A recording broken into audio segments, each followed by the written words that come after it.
Dear students, मैं Laxman Kumar, director Diksha academy and Jupiter academy, physics teacher. जैसा कि लास्ट लेक्चर में हम लोग डिस्कस किए थे current distribution and voltage distribution, आज उसी के आधार पे क्वेश्चंस वगैरह डिस्कस करेंगे। मिक्स्ड कॉम्बिनेशन का कैसे 1 बाय 1 करके क्वेश्चन के हेल्प से हम लोग इस कॉन्सेप्ट को समझने की कोशिश करेंगे। देखो स्टूडेंट्स, ये है क्वेश्चन मिक्स्ड कॉम्बिनेशन का, पैरेलल एंड सीरीज, इसका इक्विवेलेंट इसके साथ सीरीज। इसमें V1 V2 V3, V1 V2 V3, I1 I2 I3, ऐसे टोटल 6 टर्म है जो कि पता करना है। खास बात ये देखोगे तो एक्चुअल में 6 नहीं है, 3 है, क्योंकि यदि करंट आ जाए तो V = IR से वोल्टेज पता कर लेंगे। पता तो करना है 6 पार्ट, लेकिन वो बहुत कठिन काम नहीं है। यदि करंट हो गया, अब I1 आ गया तो I1 × 5 V1, I2 आ गया, I2 × 3 V2, I3 × 6 V3। या वोल्टेज मालूम हो जाए, V1 V2 V3, 3 चीज मालूम हो गया। यहाँ का करंट पता करना है तो V1/5, यहाँ का करंट चाहिए V2/3, यहाँ का करंट चाहिए V3/6। आसान है। यानी कि यदि वोल्टेज आ जाए 3, V1 V2 V3, तो करंट तो आ ही गया। अब यानी कि हमें पता एक्चुअल में कितना करना है, 3 टर्म। फिर थोड़ा सा और सोचे तो देखो ये दोनों किस कॉम्बिनेशन में, पैरेलल। पैरेलल कॉम्बिनेशन में वोल्टेज हमेशा कैसा होता है, इक्वल, दोनों में इक्वल होगा। तो V2 और V3 हुआ इक्वल, तो V1 V2 और V3 तीन नहीं पता करने हैं, V2 और V3 में कोई एक पता करो।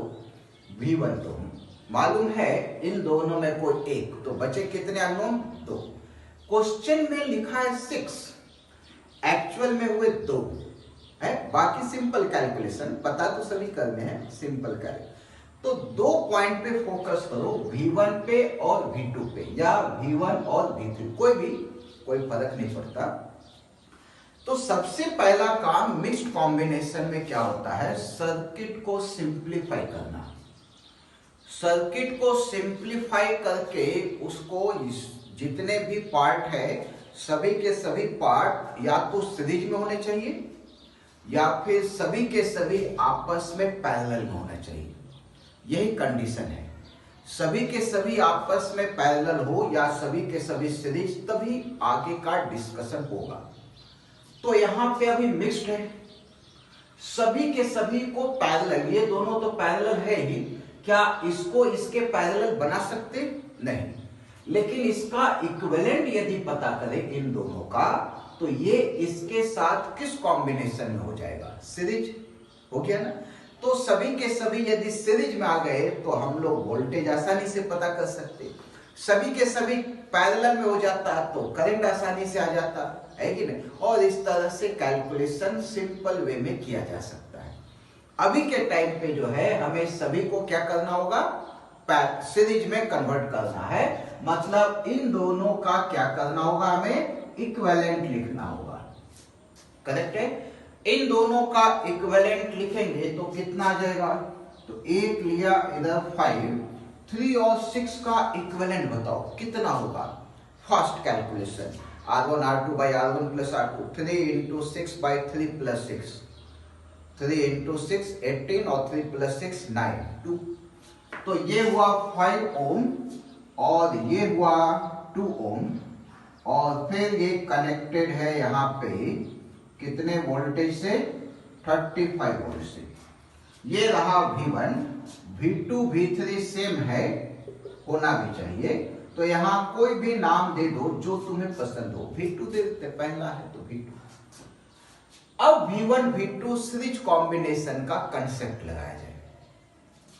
सीरीज कॉम्बिनेशन है, वोल्टेज का डिस्ट्रीब्यूशन कैसा होता है, रेजिस्टेंस के डायरेक्टली प्रोपोर्शनल, मतलब रेजिस्टेंस का रेशियो और वोल्टेज का रेशियो सेम। देखो लिखते हैं V1 by V2 equal to resistance का रेशियो 5:2, बदल भी नहीं रहा, कोई सिंप्लीफाई और कर भी नहीं सकते, तो इसको डायरेक्ट लिखेंगे 5:2, मतलब ये 5 पार्ट, ये 2 पार्ट, टोटल कितने पार्ट? 7 पार्ट।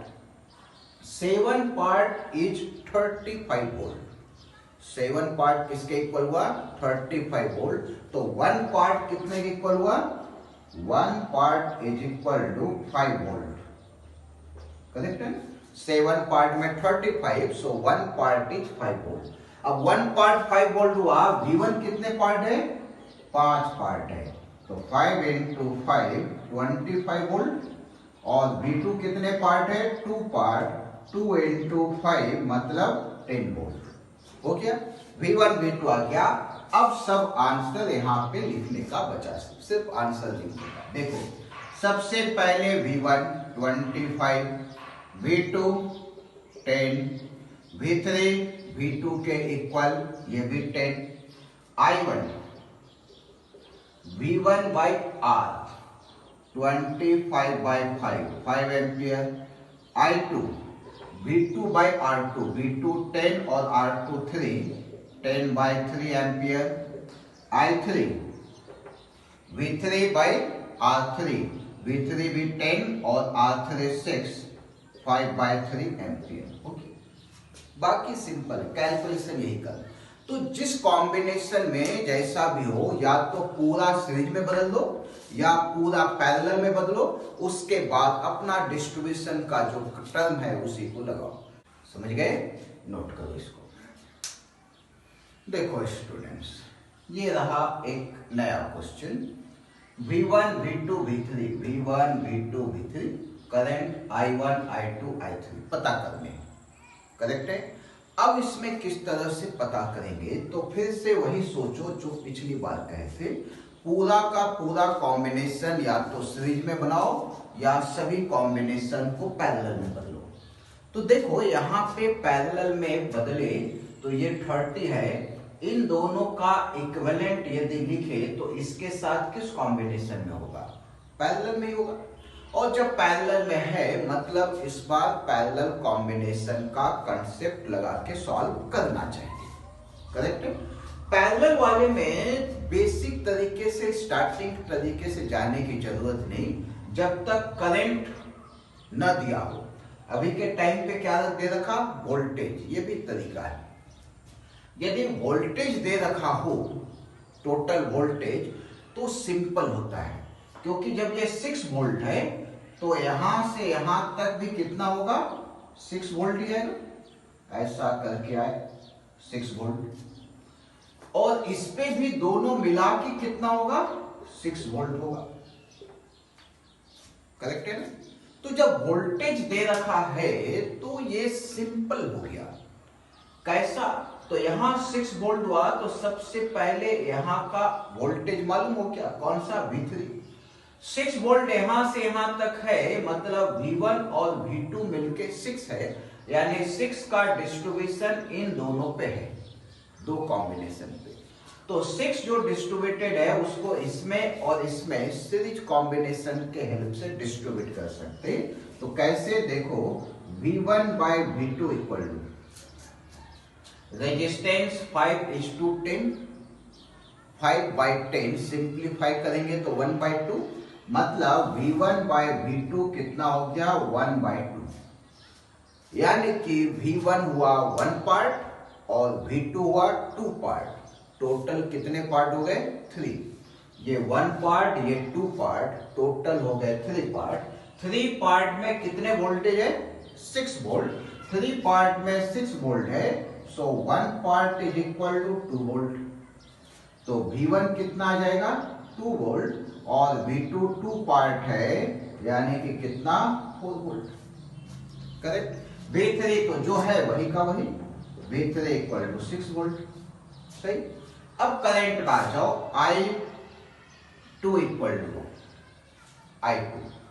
I2 पता करना है, या तो इसका पता करो या इसका पता करो, V2/10 या V1/5 या 6 टोटल रेजिस्टेंस 15। हम लोग इसी से पता, यहां और यहां का करंट सीरीज कॉम्बिनेशन में है इसलिए सेम होगा। इसका करंट I2 तो इसका भी करंट I2, मतलब कितना लिखेंगे V1/5। V1 कितना पता किया हम लोग, देखो 2 और ये रेजिस्टेंस 5 एम्पियर। I3 कितना लिखेंगे, वोल्टेज बाय रेजिस्टेंस V3/30, तो I3 इक्वल हो गया 6/30 मतलब 1/5 एम्पियर।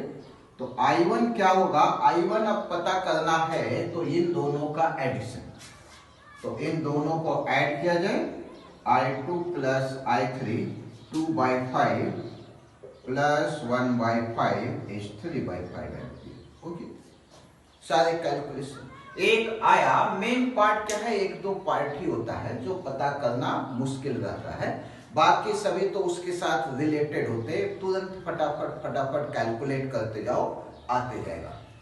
ये है कंसेप्ट वाली पार्ट, है कि नहीं। बहुत सिंपल तरीके से और आसान बनाते हुए सॉल्व किया जा सकता है, करेक्ट है। देखो स्टूडेंट्स, फिर से आया क्वेश्चन, स्टार्टिंग वाले क्वेश्चन के जैसा ही है, बस क्या डिफरेंस है इसके पहले के पहले वाले क्वेश्चन। फर्स्ट क्वेश्चन देखोगे, थर्ड क्वेश्चन हो गया। फर्स्ट क्वेश्चन में बैटरी लगा था, इसमें करंट दे रखा है, बस इतना ही फर्क है और कुछ भी नहीं। अब देखो इसमें क्या है, फिर वही रूल, या तो पूरा कॉम्बिनेशन सीरीज में होना चाहिए या पैरेलल। तो यहाँ पे जैसे पहले डिस्कस किए थे उसके आधार पे ये किस कॉम्बिनेशन में होगा, सीरीज। और जब करंट दे रखा हो, पिछली बार वोल्टेज दिया था तो सीरीज लगा के वोल्टेज का डिस्ट्रीब्यूशन किए। करंट में सीरीज डिस्ट्रीब्यूशन का मतलब है क्या, कुछ भी, कुछ भी नहीं है, कोई मतलब नहीं। तो डायरेक्ट चलेंगे यहाँ पे। तो सबसे पहले V1 लिखो, V1 क्या लिखेंगे, I इंटू R, यानी कि 2 इंटू 5 इज 10 एम्पियर आ गया यहाँ पे 2 एम्पियर। अब ये डिस्ट्रीब्यूट हो रहा है करंट, तो जब करंट यहां तक मालूम है तो डायरेक्ट करंट डिस्ट्रीब्यूशन का कंसेप्ट लगाया जाए। करंट डिस्ट्रीब्यूशन का कंसेप्ट कैसा आएगा, तो I1 इक्वल टू, इन दोनों में डिस्ट्रीब्यूट करना है तो रेशियो के फॉर्म में लिख लेते हैं, I1/I2 इज इक्वल टू, क्या लिखेंगे, रेजिस्टेंस का उल्टा, वोल्टेज में सीधा होता है, रेजिस्टेंस में उल्टा। रेजिस्टेंस 10/15, तो करंट 15/10 उल्टा, 15/10 मतलब 3/2। कहने का मतलब I1 3 part, I2 2 part, total कितने पार्ट हो गए, 5 पार्ट, कितना एम्पियर आ रहा टोटल 2, तो 1 part is equal to 2/5 ampere. तो I1 कितने के इक्वल हो गया, 3 पार्ट है, 3 इंटू 2/5 मतलब 6/5। I2 कितना हो गया, 2 पार्ट है, 2 इंटू 2/5 मतलब कितना, 4/5, दोनों को ऐड करेंगे 10/5, तो आ गया। ये तो हो गया करंट। अब बारी है वोल्टेज। वोल्टेज V1 मालूम है, V2 पता करना है, तो सिंपल क्या लिखेंगे, I2 into I1 into 10, I1 ये है, इसको 10 से ये करें मल्टीप्लाई डिवाइड, तो कितना हो जाएगा, मल्टीप्लाई है मतलब 12 वोल्ट आएगा। और V3 कितना आएगा, तो ये पैरेलल में होने की वजह से कोई कैलकुलेशन की जरूरत नहीं है, डायरेक्ट 12 लिखो या कैलकुलेट कर लो।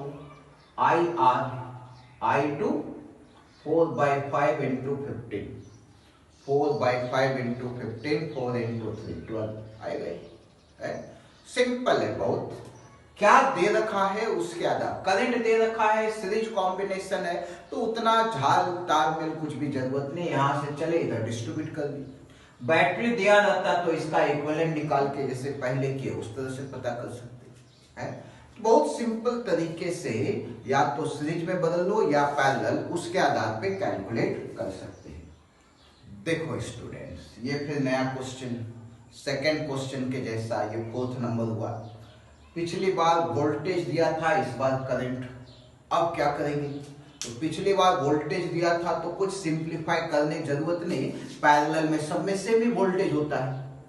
करंट है तो करंट में चेक करना होगा क्या कॉम्बिनेशन बना सकते, सभी एक ही टाइप में होना चाहिए। तो जैसा डिस्कस किए थे ये दोनों सीरीज में है तो इसका इक्विवेलेंट और इसका इक्विवेलेंट पैरेलल, यानी फाइनल कैसा बना पैरेलल।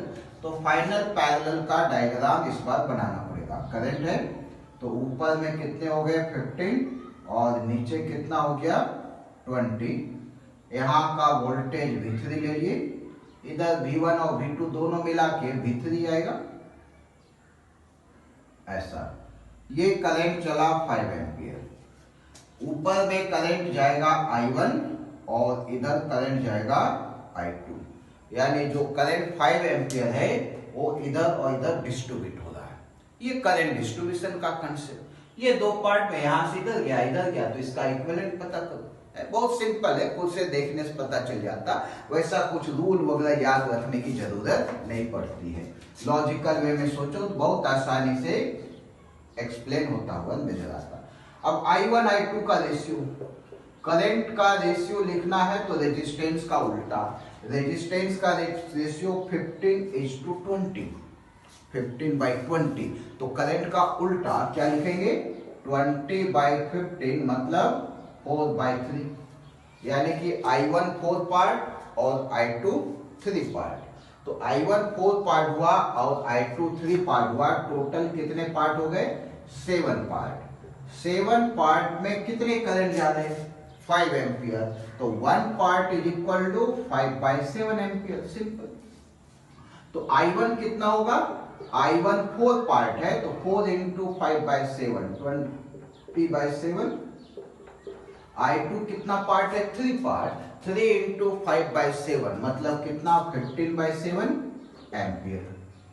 ये दो करंट हो गया I1 I2। अब वोल्टेज पता कर लो, सारा चीज क्लियर।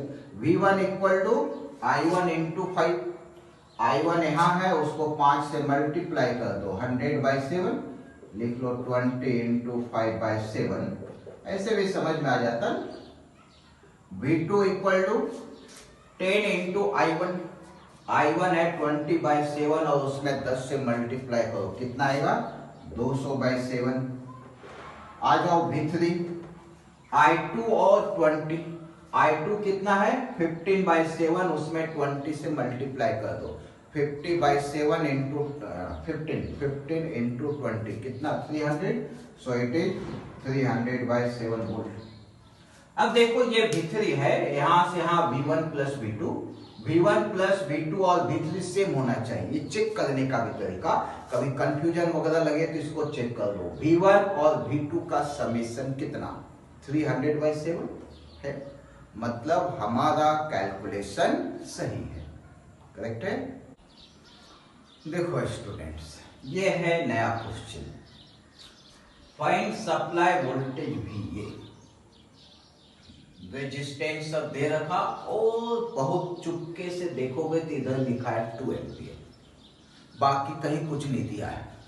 ये कितना होना चाहिए कि यहां पे करंट 2 एम्पियर हो। दूसरा तरीका, यदि सवाल में वोल्टेज दिया हो 50 वोल्ट 50 और कहे यहां का करंट पता करो, जस्ट फुल टाइम। हाँ, हम लोग जैसा दे रखा है उसी के आधार पे कैलकुलेशन स्टार्ट करें। मतलब जहां पे इंफॉर्मेशन दिया हो कोशिश करो कैलकुलेशन वहीं से स्टार्ट करने का। तो कहां का दिया है वैल्यू, इधर का दिया है 2 एम्पियर। तो सबसे पहला काम क्या करेंगे, यहां का करंट पता कर लो, नाम दे देते I1। अब यहां का करंट कैसे पता करें, तो ये दोनों किस कॉम्बिनेशन में, पैरेलल। पैरेलल में करंट डिस्ट्रीब्यूशन का रूल मालूम है, करंट का रेशियो रेजिस्टेंस का उल्टा। तो क्या लिखेंगे 2/I1, यहाँ का करंट 2 और यहाँ का I1, रेजिस्टेंस 3/6 है तो उल्टा मतलब कितना 6/3 मतलब 2/1 और I1 कितने के इक्वल 1। तो I1 करंट हमें मिल गया 1 के इक्वल। अब जब I1 1 है तो यहां का करंट जो है इसका नाम दे दिए I2। अब बारी है I2 पता करने का। तो I2 कैसे पता किया जाए? सिंपल ना, इन दोनों को ऐड करेंगे बस। तो देखो स्टूडेंट्स, I2 इक्वल टू हो गया 2 plus I1, 2 plus 1 equal to 3 ampere यहाँ का। अब I2 यहाँ का है तो यहाँ का पता करना होगा, क्या है? I3। I3 कैसे पता करें?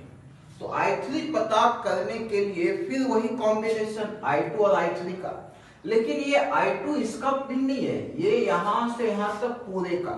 जब भी लेना है कॉम्बिनेशन, जैसे क्या करते हैं, I2 और I3 पैरेलल में होना चाहिए। तो I3 यहां से यहां तक और ये यहां से यहां तक, ये 5 ओम 3 ओम के साथ पैरेलल में नहीं है। तो I2 और I3 का जब कंसेप्ट लगाना हो तो 3 और 5 के आधार पे नहीं लगा सकते। किसके आधार पे लगाना होगा? पूरे के आधार पे लगाना होगा। तो पूरे के आधार पे यदि लगाना है तो पूरे का रेजिस्टेंस चाहिए हमें, तभी तो लगा सकते। तो पूरे का रेजिस्टेंस पता करना पड़ेगा, यानी कि हमें क्या करना होगा, यहां से यहां तक का एक इक्विवेलेंट रेजिस्टेंस चाहिए जिसका नाम R1 दे दिए। तो चलो R1 पता करते हैं। तो R1 इक्वल टू, ये दोनों किस कॉम्बिनेशन में है? पैरेलल। डायरेक्ट इक्विवेलेंट पता कर सकते 3 और 6 का, 3 इंटू 6/3 प्लस 6, 2 लिख भी लेते। तो इसका हुआ 3 इंटू 6 अपॉन 3 प्लस 6 प्लस, ये इसके साथ सीरीज में है प्लस 3, है ना।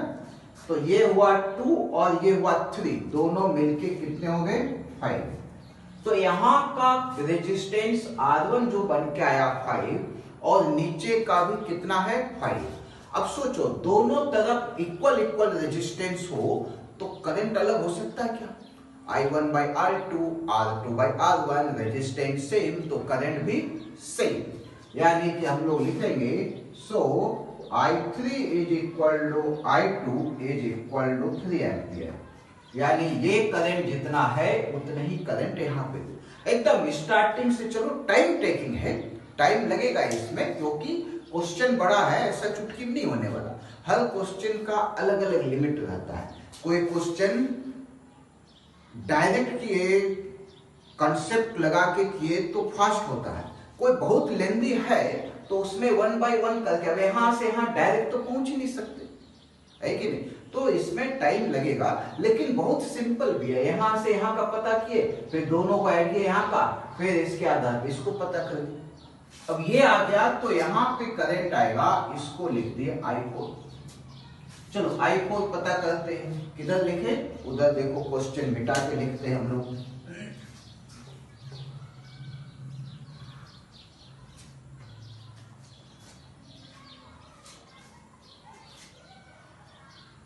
I4 is equal to, I4 कितना होगा? तो I4 का जो वैल्यू है वो आएगा किसके किसके इक्वल? I2 और I3 के समेशन के बराबर। I2 प्लस I3, I2 कितना है? 3, I3 भी वही है 3, मतलब कितना हो गया? 6 एम्पियर। तो यहां से चला 6 एम्पियर, तो यहां से भी कितना चलेगा? 6 ampere. This is same as I4 ही लिख लो। अब सवाल है, ये तो आया करंट, अब क्वेश्चन में करंट दिया था तो करंट पता करते चले, लेकिन ये भी तो मालूम है ना, करंट से वोल्टेज बहुत आसानी से आता, वोल्टेज से करंट बहुत आसानी से। ऐसा नहीं कि V पता करना है तो पहले से वोल्टेज लेके चलो, कोई जरूरी नहीं, है कि नहीं। हम लोग डायरेक्ट क्या पता कर सकते? करंट, और करंट से फिर आसानी से वोल्टेज। हाँ, यदि चाहो तो वोल्टेज से भी कैलकुलेट कर सकते।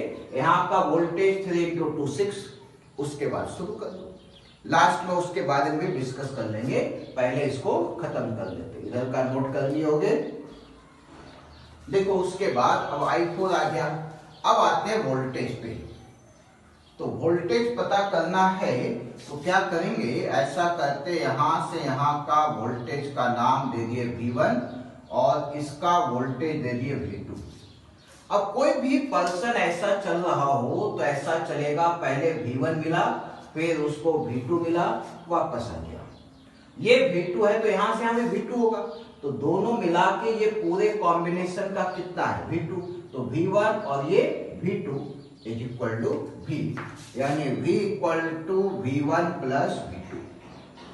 V1 कितना, यहाँ का करंट डायरेक्ट लिखते हैं, जरूरत नहीं है। यहाँ का करंट, यहाँ का रेजिस्टेंस I4 कितना है 6 और रेजिस्टेंस 10, तो हम लोग लिख लेते हैं I4 इंटू 10 प्लस V2 यहाँ का ले लो या ऊपर का ले लो। ऊपर का लेने में यहाँ भी लेना होगा, यहाँ भी लेना होगा, तो इधर एक है, कैलकुलेशन आसान होगा, तो इधर का ले लो प्लस I3 इंटू 5, तो I4 कितने हो गए 6 इंटू 10 प्लस I3 कितने हो गए 3 इंटू 5, 60 प्लस 15 कितना 75। ओके, सिंपल है ना। दूसरा जिसे अभी बताए थे वोल्टेज से स्टार्ट करें तो क्या होता है। देखो यदि वोल्टेज से स्टार्ट करें तो क्या होता है, तो सबसे पहले यहां का वोल्टेज लिख लेंगे, इधर V1। देखो वोल्टेज से स्टार्ट करें तो क्या होता है, तो उसके लिए हम लोग क्या करेंगे, यहां का अब वोल्टेज का नाम दे दिए V1। यहां का पिछले क्वेश्चन का V1 भूल जाओ, अब नए तरीके से शुरू किए, तो V1 कितना 2 इंटू 3 IR होता है ना 6 वोल्ट। जब यहाँ पे 6 वोल्ट है तो यहाँ भी कितना होगा 6 वोल्ट ही आएगा, उसका जरूरत नहीं। अब आते हैं V2 पे, V2 कितना होगा, तो यहाँ का करंट चाहिए, करंट तो मालूम नहीं, क्योंकि अब हम लोग वोल्टेज वाले मेथड से फिर से दोबारा सॉल्व करें, पुराना करंट यूज नहीं करें। हाँ, इक्विवेलेंट रेजिस्टेंस जरूर यूज कर सकते। तो यहाँ का कितना था रेजिस्टेंस, इसका आया था इसी का, सिर्फ पूरे का R1 लिखा हुआ है बेबी, सिर्फ इसी का पता करना है, सिर्फ इसका रेजिस्टेंस हम लोग पता किए थे। और कितना पता किए थे, यहाँ से यहाँ तक का रेजिस्टेंस 2 और 3 और 6 का इक्विवेलेंट 3 इंटू 6 बाई 3 प्लस 6 2, ये 2 है और ये 3 है। 2 और 3 में वोल्टेज का डिस्ट्रीब्यूशन, इसका नाम V1 है, तो यहाँ पे भी V1 आएगा, लिखा नहीं हमने, लिख भी लो, यहाँ पे भी V1 आएगा। तो V1 इस पूरे में V1 है, मतलब पूरे का रेजिस्टेंस कितना हो गया 2 और इसका 3, तो V1 बाय V2 लिखे तो वोल्टेज का रेशियो रेजिस्टेंस के रेशियो के बराबर, इसका रेजिस्टेंस 2 और ये 3, so it is 2 by 3। V1 पता कर रखे कितना 6 by V2 is equal to 2 by 3, so V2 equal to कितना आ जाएगा 9 वोल्ट। ये हो गया 9, V1 पता हुआ, V2 हो गया। अब फिर आते हैं दूसरा कंडीशन, ये 3 है और ये 2, कितना 5 और नीचे भी 5, ऊपर 5 आया नीचे भी 5 आया, 5 और 5 मिलके कितना 2.5, पैरेलल में है ना। हाँ, तो ये दोनों मिलके हो गया 2.5 और इधर 10, यहाँ का वोल्टेज नाम दे दिए, इधर का 3 है ना, इसको लिख लेते हैं 4 और इसको नाम दे देते हैं 3 मतलब यहाँ से यहाँ टोटल, यहाँ से यहाँ टोटल, टोटल मतलब V1 प्लस V2, यानी कि V3 लिखेंगे V1 plus V2 is equal to 15 volt. ये हुआ 15, इस पूरे का रेजिस्टेंस कितना आया, इधर 2 और इधर 5 और 5 2.5, ये 2.5 है और ये 10 है। वोल्टेज डिस्ट्रीब्यूशन का कंसेप्ट लगाओ, फिर लिखेंगे यहाँ का V4 और यहाँ से यहाँ V1 प्लस V2 लिखो या V3 लिखो, इज इक्वल टू रेजिस्टेंस यहाँ का 10 और इधर का पूरे का कितना है 2.5, मतलब कितने हो गए 4, तो V4 इक्वल टू कितना 4 V3, ये 15 है, 4 इंटू 15 इज इक्वल टू कितना 60, तो V4 हो गया 60। अब V4 60 और V3 15, so V equal to कितना V4 4 plus V3 60 plus 15 equal to 75। ऐसे ही पता कर सकते, 1 बाय 1 करके चले, हर क्वेश्चन को आसानी सॉल्व कर सकते हैं। अब वोल्टेज वाला और करंट वाले में देख लो कौन सा आसान लग रहा, करंट वाला ज्यादा आसान था, करंट का आसानी से पता करते हुए चल, वोल्टेज भी वैसे ही है, कोई कठिन काम नहीं है, थोड़ा एक का पीछे आगे पीछे चलता है, करेक्ट है। तो ये हो क्या current and voltage distribution difficulty level तक, करेक्ट है। आगे नेक्स्ट क्लास में नेक्स्ट पॉइंट डिस्कस करेंगे। Okay, bye.